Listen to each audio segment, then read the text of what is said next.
Jadi antum setelah membaca Al-Fatihah, seharusnya antum mencari surat-surat yang dibacakan sesuai dengan kebutuhan antum.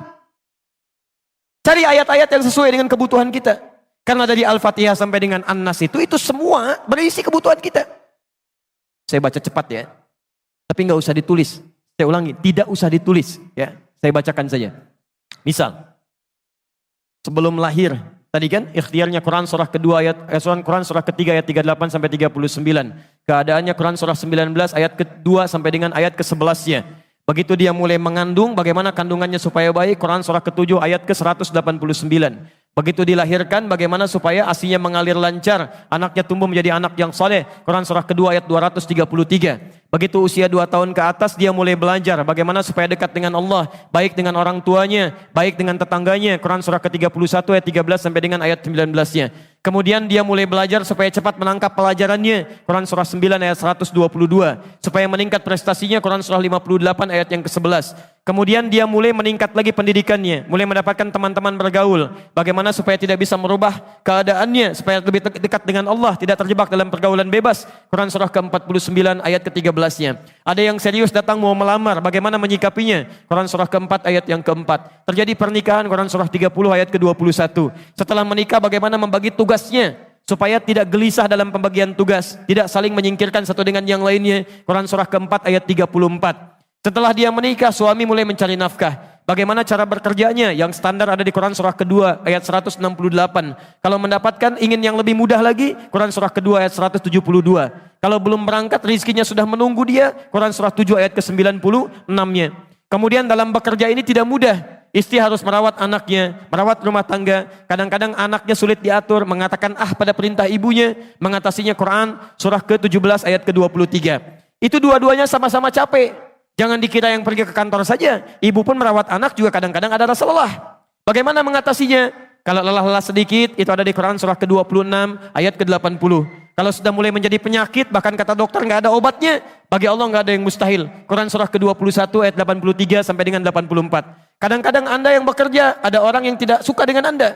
Ada yang usil, ingin menyingkirkan Anda, menyungkurkan Anda. Ada perlindungan dari Allah di Quran surah ke-17 ayat 79 sampai dengan 81. Kalau ada yang membuat diri Anda tersesat sampai mengatakan, ya Allah kenapa dia begini, ya Allah apa enggak ada solusinya? Selalu ada. Amalkan di Quran surah ke-21 ayat 87 sampai dengan ayat ke-88-nya. Sampai Anda beraktivitas lagi, mendapatkan kesenangan hidup, harta mulai melimpah, Masya Allah, rumah semakin luas, syukuri itu semua dengan mengamalkan tuntunan di Quran surah ke-14 ayat yang ke-7-nya. Tapi ketika datang ujian, tingkat ujian bisa macam-macam. Ada yang ringan, yang menengah, kemudian yang kuat, pelajari itu supaya siap menghadapinya. Di Quran surah kedua ayat 214. Solusinya di Quran surah ketiga ayat 142. Cara sabarnya di Quran surah kedua ayat 155 sampai 157. Sampai Anda terus berkembang, usia 40 tahun, orang tua masih ada, ingin berbakti pada orang tua, ada di Quran surah ke-46 ayat yang ke-15-nya. Sampai kemudian Anda semakin sepuh mengatakan, ya Allah, apakah saya akan hidup untuk selamanya? Tidak. Satu saat kamu akan meninggal. Bagaimana cara meninggalnya ya Allah? Kamu akan kedatangan maut di Quran surah ketiga ayat 185.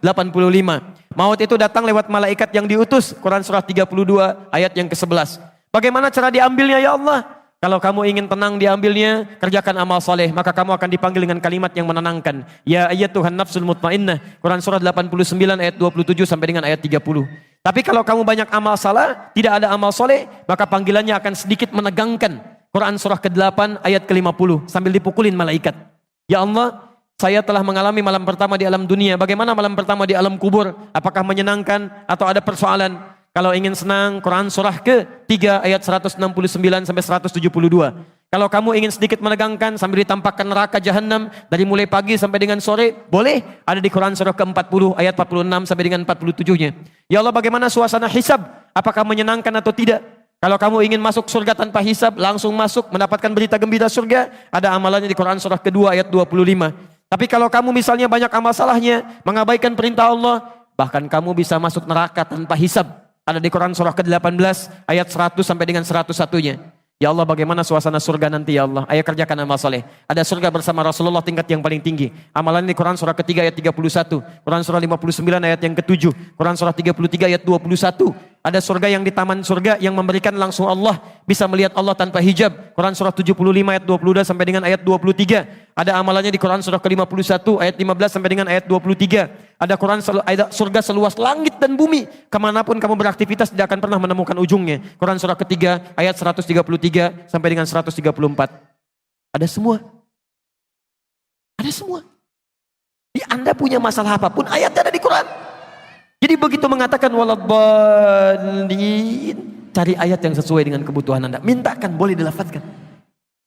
Masalahnya Ustadz, saya nggak hafal ayatnya.